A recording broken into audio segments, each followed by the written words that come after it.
Hey, what's going on? This is E. Jones, bottom to the top hoops, City Legends. Here with another installment, my man Kareem Nunu Canty. Pleasure to have you on the show. So man, a lot has been said, a lot has been done, and now at the point where you are now, I want to get a little bit into the story of how you got to where you are, you know, kind of bottom to the top, you know what I mean? Underdog, Harlem's finest. Right. So in terms of your basketball career, where did it start? Where did you develop the love for the game? I was young, man. I was young, man. It was like I was born into it. What part of Harlem? AK 128 from Lexington, Eastside. Okay, representing the Eastside. Yeah, of course. I was born into it, man. My older cousin used to always destroy me, man. I never could beat him. Who's your cousin? Bridget Academy. Okay. He's super athletic. He didn't have the same kind of like opportunities I had, so he went a different path. I just couldn't beat him, man. I just able to love the game, and I would just stay around him. My grandfather as well, God bless to him, he kept me around it. Okay. All my friends was around it, but then they waved it off. And somehow, some way, I just loved it. And I stayed with it. Teach one Park right over there. Yeah, it kept me out the streets, man. Yeah. So where'd you play your middle school basketball at? My middle school basketball, I went to IS 172. Okay. Okay. And then for my 7th grade year, then I had to transfer because it was too crazy over there. Okay. I had to go to St. Joseph's Catholic School. Okay. My 8th grade year. And you were playing with the Lightning? Yep. Long time? Yeah, long time. Dana and D-Wash and my man Duo over there. Yeah. Good people, man. So as you start to get into your high school career, how you feel in terms of who's coming up with you during that time? As far who are the names at the time? Corey Edwards. Okay. Jermaine Sanders. Yep. Rice. Devontae Grace. Yep. Oh man. Shaquille Stokes. Okay. Miles Mack. Man. Yeah, we had a crew. Okay. Those are the top names, but I was chasing. Like then it was people from on the other side. So where did you fall in terms of all of these named guys? Is it like around your way you was nice, and when you got with them you was like a role player, or you got off sometime? It was crazy because around my way I was that deal. Right. I got around them, it was, yo, hold it down, chill. I would go that deal to chill. Yeah, I had 2 4 points, and I'd be burning inside of me. Right. I wasn't getting that same respect, same love. And I was pissed. Right. But those were the guys though. Right. So you what made you choose? Did you start off at Bishop Lockland? Yes, I went straight to Bishop Lockland. Why Lockland? Why Brooklyn? Like, you know, Bronx and Harlem dudes though, we don't really do that. I was Khalid Green was there. Okay. And my man Rob Anderson. Big shout out to Rob, man. Yeah, and Abdul was like, yo, I don't want you in the neighborhood, like Monday through Friday. You come up on the weekends, and they had dorms. I would stay Monday through. Oh, you was one of the dorm kids? Okay. Stay Monday through Okay, Thursday. people don't know about that though. I was leaving Friday. That's kept secret out there in Lockland. Yeah, I was leaving Friday, and I had to stay in the dorms and stuff like that. But even at Lockland, my freshman year, I had the lowest scholarship of everybody. I had to pay full tuition and everything. But you know what? It's something to be said when you get it out the mud, though. Yeah, You understand what I'm saying? Like, there's a different level of hunger that you have, and you always can revert back to that and say, like, you know what? I know how to come from the bottom and rise up. So you play at Lockland. How many years did you stay there? 3. Okay. And did you ever play varsity at Lockland? Yes, my sophomore and junior year. Okay. Any minutes? I played a little tick here in my 10th grade year, but I was sitting behind a senior, which is crazy. And then I was sitting behind my junior year. I was sitting behind my right-hand man. Who's that? Anthony Gibbons. We call him Face. Oh yeah, come on. Yeah, my right-hand man, Face. I was sitting behind him, and I couldn't. But he knows what's up. But I was sitting behind him. That's your man. Yeah, that's my man. But I was sitting behind him, and then it's like, man, I need to. My senior year coming up. I'm destroying the AAU circuit, but I just can't get right on this. Right. I was sitting behind Javon Pinkston. Right. Brandon Frazier. So you know what? I remember that team. That was when y'all played against at the Big Apple. Y'all played against Tobias Harris. Half Hollow. Yeah, that's a Javon. That game was lit. That's the game Javon became McDonald's American. Yeah, man, that game was lit. I remember that.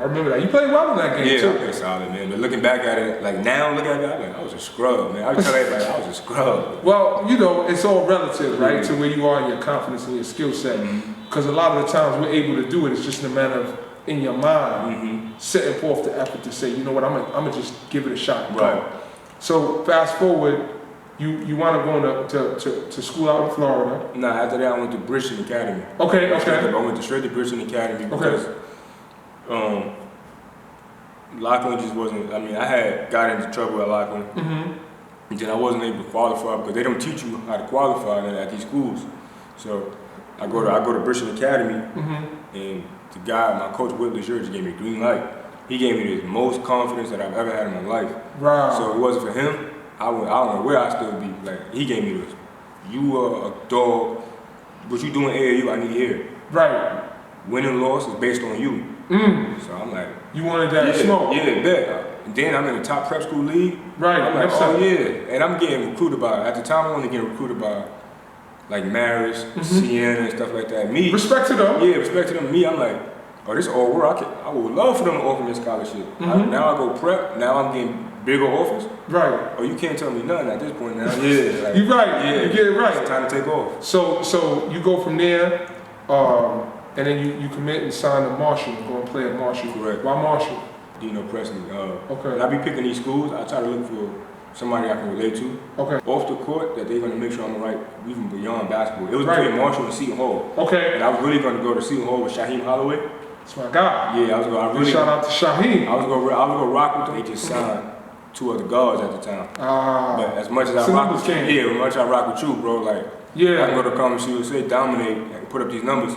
I can transfer, or I can have a breakout year. Well, we get into that. You segue right into that. You gave me the assist. I gotta go lay that up, right? Conference USA freshman of the year. Correct. Right. So you out there at Marshall in West Virginia. Yeah, that's crazy. A lot different from Harlem, bro. Yeah, it's crazy.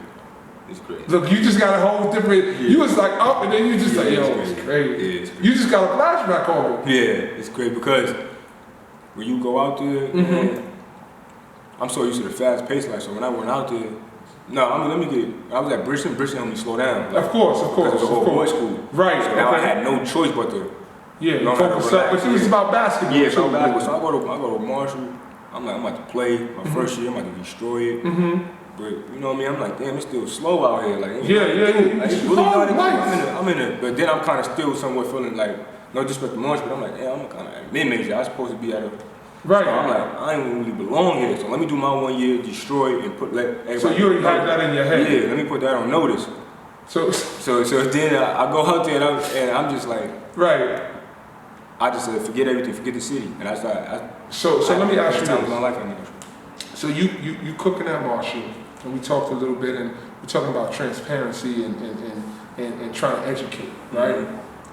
Now, as you look back at it, all of the attention and the fame that you were getting, how do they expect a kid from Harlem to come out to Marshall and be able to go to class, stay focused, right, stay out of trouble, right, get in the gym, all the people is trying to get at you. Like, how does a kid do that?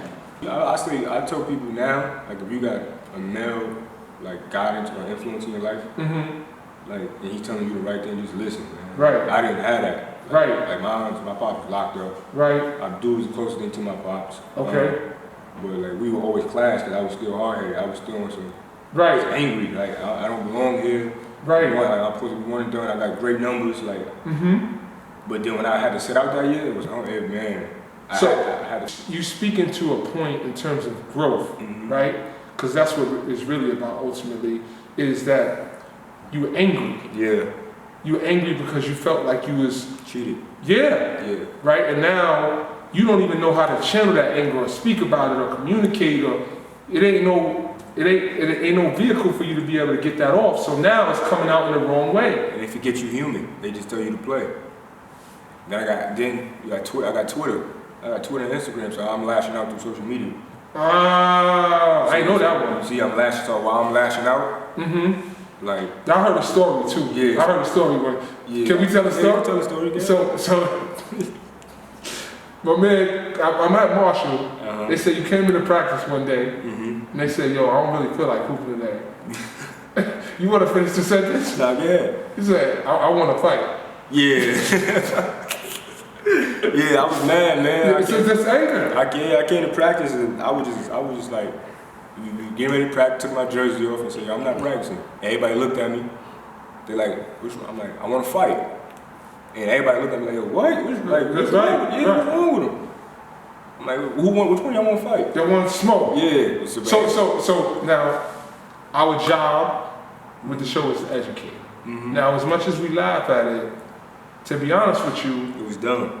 But it was just not channeled the right way. You had an aggression and an energy that you put that into getting 2 hours into the gym and in the weight room, you know what I'm saying? Or maybe in reading or studying or researching or studying film, maybe you could have got that off. So for the kids, somebody's going through this right now.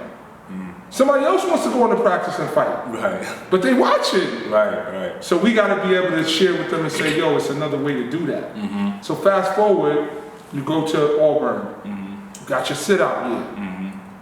Bruce Pearl, strong personality. Yeah. Right? Salesman, yeah. All day. Yeah. But you know, everywhere you go, you get it popping. Exactly. What is it like? What is he telling you? Like, is he keeping you like in that space where you like, I'm kind of upset that I'm not playing, but I'm gonna stay focused. No, I learned from Marshall. When I sat out my freshman year, I sat out at Marshall my freshman year. Okay.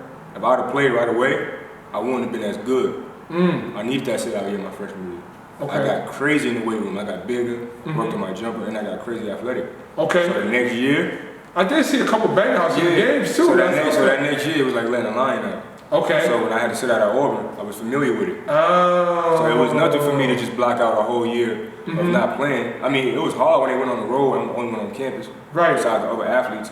But it wasn't, I just went in the gym. Right. And then that next year is when it got dark. It got crazy out there. It got crazy, yeah. So now what is that feeling like? Like do you feel like validated? Do you feel like, yeah, this is where I'm supposed to be now? It's on, like I'm like, you was in the conversation. Yeah, I was. I just felt like this is where I belong. Like, again, I'm going back to Marshall. I averaged 17 and 6. Let's get the stats. Let's get Tyler Ennis, which was in Syracuse at that time as a freshman. He averaged way lower numbers than me, but he in Syracuse. Right. So his numbers mean more than mine. He go lottery. So you got to get to that level. I got to get to the level. Cool. Yeah. So what was the numbers at Auburn? We got to talk to the people. My numbers was 18 and 6. 18 and 6 SEC. Yeah, so my numbers improved at a higher conference. So we reliving this now because I'm watching the games on TV. Now let's just talk to the people and let them know we never met until how many days ago? Maybe 4 or 5 days ago. Yeah, like 4 days ago. But it feels familiar. Right. So I'm watching them, and I'm watching like it's a New York kid. He's out there. He's gonna be our next one. Then it goes left. Talk about the situation from your words, your perspective. We was playing. We had just beat Kentucky, man. How did you play in that game? I had 28-6. I mean, everybody, we dream. Everybody, if you want to play for Calipari growing up, you beat the school that everybody want to go to. Your spot or their spot? Our spot. Oh. We didn't beat them in 30 years. We beat them the first time I got a chance to play against them. 28 what? 28 and 6. All right, go ahead. I'm sorry. So we beat them, right? We on national TV. Like again, I'm from AK. You got to think about it. I'm on ESPN, not ESPN Plus 3 or Plus on a laptop. I'm on ESPN, ESPN 2. Right. So we beat them. Prime time game, probably 2 crazy night too. By the way, probably. Right. It was Tyler Eulis, Isaiah Briscoe, and Jamal Murray. Yep. Versus me and the guys I had. But everybody was trying to hype up the match versus me versus Briscoe. So I couldn't wait to get to him. So we ended up.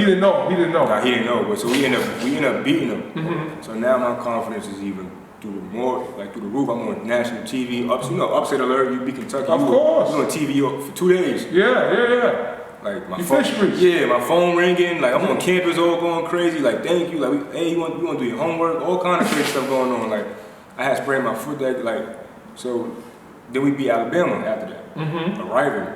Okay. So now in-state. Yeah, in-state. So War Eagle. Roll Tide. Like, we beat them. That even to them was better than the Kentucky game because that's a rival. Iron Bowl. Right. So now we got LSU. We got Ben Simmons coming in. So I'm like, oh, my draft stock going through the roof. This is the smoke right here. In my head. And me being young and immature, I'm like, I felt Bruce wasn't giving me them same play calls that game that he was giving me Kentucky, Alabama game. So I told him, yo, do what got you here. Me just being young and dumb. You told the coach that? Yeah, do what got you here. Do what got you them wins. Yeah, just being young and dumb. And he sat me down, he benched me. Yo. He told me, he benched me. Okay. Yeah. When did you say that to him? In the game? Like mid-game. You was feeling yourself? Yeah, mid-game, right? We, like he'd call a play call, something like that. We were running a play, we want to score, something like that. So I come down, boom, boom, I score. I'm like, I don't need a play call. So like I was doing that. Like, I don't need no play calls. Like, I'm gonna get mine regardless. Right. You gonna get it off the lane. Yeah, so he ended up benching me. Sit down. So now with the score looking crazy, he put me back in. Me being immature and young. There's a lot of scouts in the building. You threw the game. There's a lot of scouts in the building. I come in the game. I come in the game, I pulled damn near from half. Like, whoo, sent me out for the rest of the game now. So now I'm even more pissed. Cause I'm like, nah, he ain't just bench me like against Ben Simmons. All these scouts in here is for Ben and me, basically. So now we go in the locker room, and I just explode. I explode, and that just went left. And then from there, it was just all downhill. Yeah, but it wasn't. But people think that I left school because of a conversation that happened with me and him. It was, I left school because I had gotten into an altercation where the female had lied on my name. Right. Like, it was not no rape or anything, but I'm in the South, she's a white girl. She tried to say I hit her. There's nothing, and then a black man like me from New York, you feeling yourself too much, they got a chance to get you, they go get you. Right. They got my ass. Right. Even withdraw from school while you're still on top. This is the knowledge I'm getting. Withdraw from school while you're still on top. Or you can sit around and fight this out and just be all over ESPN. Me, I'm thinking about my draft stock. I don't want this on ESPN. Right. So I declared for the draft. And when I did that and withdrew from school, it was like downhill. Like I was getting, like, I got bad advice from people that I thought was supposed to be. You saw it happening in front of you in real time. Nah, I wasn't seeing it because I was still getting calls like, yo, you still on top. You still projected to go second round. Yo, these couple scouts called about you. What's going on? Oh, okay. Yeah, like you still go to the combine. I'm in Vegas training and stuff like that. And then I'm still buzzing a little bit. Yeah, I don't go to the combine, so now I'm like, oh, like now reality started hitting me. Then I'm like, the draft coming up. I'm like, damn, I ain't working out for that many teams. Like, damn, I think I'm blackballed. So now my agent doing the work, he like, yo, the name that came out of Auburn is bad right now. They tarnish it. The whole time I'm thinking that they was behind me, like I was behind them. Because I'm doing interviews saying that it was behind me. Right. Like, yo, it's like a father figure and stuff like that. The advice I'm getting at the time, but it was all wrong. It was just to get me out their face. You see what I'm saying? I didn't have a Woody there at the time. Right. So tell me. Big shout out to my man Woody, yo. Yeah, I didn't have him there to be like, yo, bro, nah, don't do that. This is what we're gonna do. Yeah, move like this, and do that. So now you go on. Where's the first stop on the pro side? Italy. Okay. How was that? Beautiful. I love. That's my favorite country. And how many countries have you played in? I got to name them to remember. So I Italy. No, my bad. I left school in February, and I'm going to Germany. I remember that. I thought that was the first one. Yeah, I went to Germany. I went to Germany, but I'm still like on some. Yeah, I'm going to leave. Like, I'm tripping, man. Like, what happens is people build you up, and they build you up to that high level, and they expect you to just manage it and be humble. Yeah. But when you have that much attention and people who are waiting on you hand and foot, it's a hard thing to balance. And like you said, if you don't have somebody checking you and saying, right, well, this is the way you move. So let's fast forward to you play in a couple of countries. You're how old now? 26. 26 years old. Still got your best years of your career in front of you. Yeah. Where's your mindset in terms of what you want out of the game? Honestly, man, I'm at a point where I just want that one shot that I didn't give myself before, and that people took away from me now, to resurface my name. Like, bro, I'm not what you read. So you said something important, which I think is growth. You said you want a shot, right?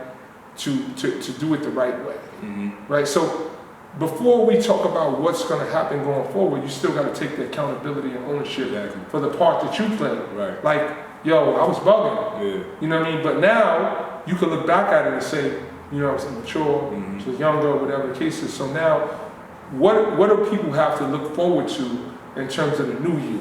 A lot mature. I'm a lot more understanding of things. Like I'm a lot more understanding of the business side. Okay. I understand the business. I understand everything ain't gonna always be my way. Yep.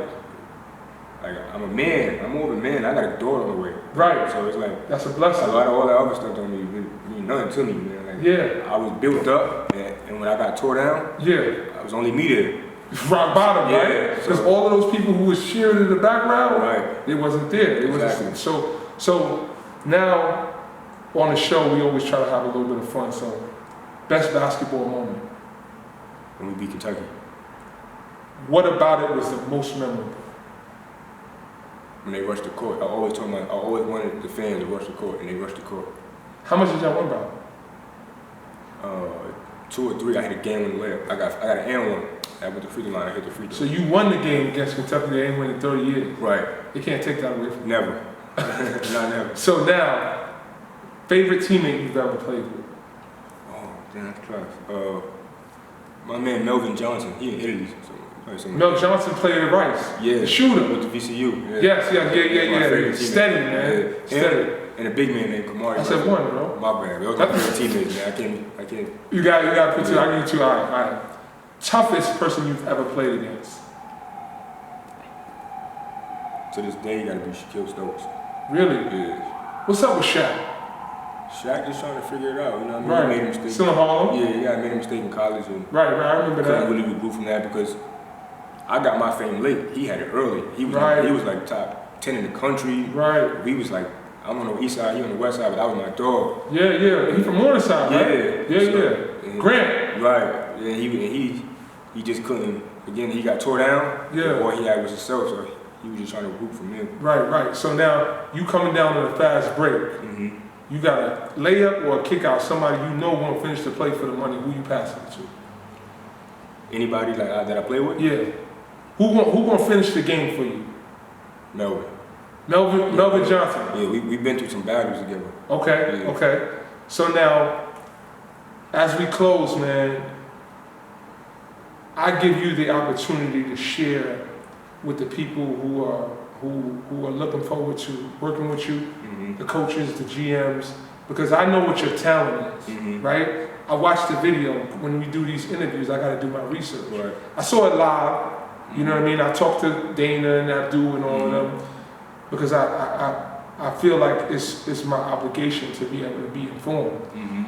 But now, as you speak and you talk to the young kids who are coming up and trying to be at Auburn and hitting game winners against Kentucky, give them some advice on how to handle themselves. Listen, honestly. Right. If you got somebody in your ear telling you everything you want to hear, let it go, man. Right. I'm telling you, nobody ever told me what I needed to hear. Right. One dude did. But when I had with a million other people telling me everything I needed to hear, that voice got drowned out. Yeah, so always listen to that one person, man. He's not a hater, man. Or she. Yeah, he or she, they're not a hater, man. Right. So just block out the outside noise, man, and just grind. It's always about the basketball. I got some projects that I'm working on, and you know, we talked about how we're gonna try to put this thing together. And big shout out to my man Book. Right. We're gonna get that popping in the gym, in the lab, right? Yeah. So more than anything, man, I appreciate you taking the time, sharing your story. We signing out. E. Jones, Nunu Canty, bottom to the top, Hoop City Legends, like Elvis. We out. It's Kareem Canty. You watching Bottom from the Top. Yo, we out here talking hoops, man. Bottom to the top. We started at the bottom. We on our way to the top. Let's go. E. Jones, Black Elvis. bottom to the top. How we do. We out. Salute.